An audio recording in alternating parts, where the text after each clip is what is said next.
Et pour en revenir à ce que tu disais, donc, toi, tu as entendu que, de la part des Français, que, que beaucoup d'anglophones ne prenaient pas la peine d'apprendre. Oui. Je ne sais pas à quoi c'est dû.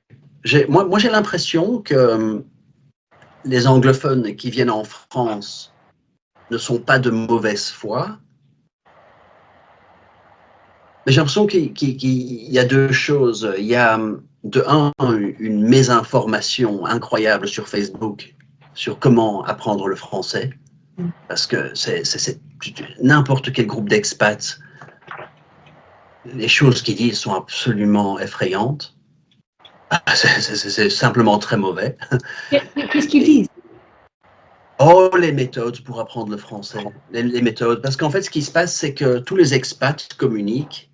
Ils disent, en fait, tout le monde a une opinion. Donc, quelqu'un va dire, oh, do you know any good way to learn French? Oh, yeah, do this, do that, do that. Et 50 personnes vont donner des conseils, mais tout en ne connaissant pas le français eux-mêmes. Et là-dedans, se mêlent des profs amateurs et ça crée...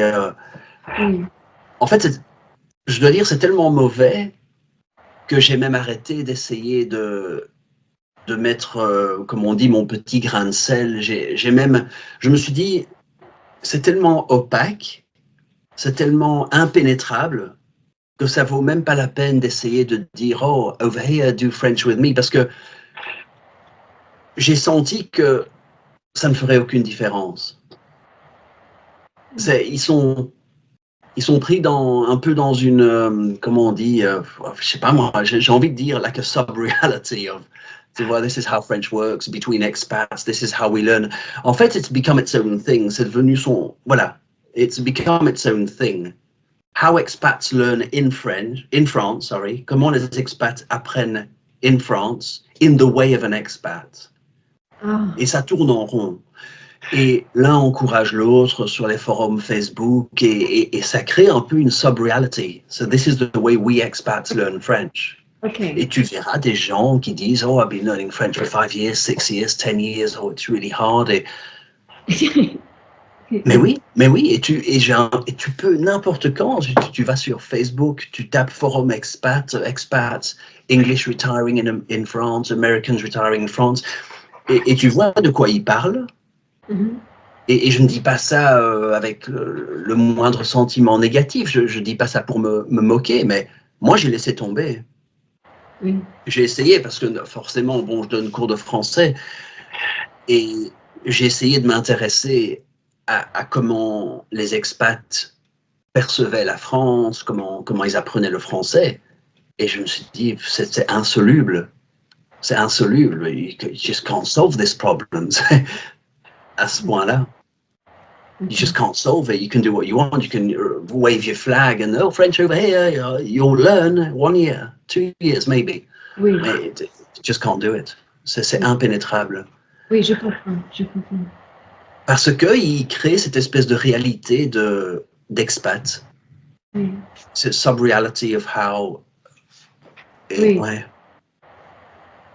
De quoi je parlais avec ça? Oui, donc, et l'autre problème, j'ai l'impression que c'est un peu, bon, c'est innocent, mais j'ai l'impression que la France projette fort une impression d'authenticité, tu vois, le vrai pain, la vraie vie, tu vois, qui attire beaucoup d'anglophones, qui ont le droit, pourquoi pas, mais j'ai l'impression qu'il faut aussi, s'ils veulent profiter pleinement de l'expérience française, j'ai l'impression qu'ils devraient, comme toi, ou ta maman aussi fait ça, apprendre correctement le français.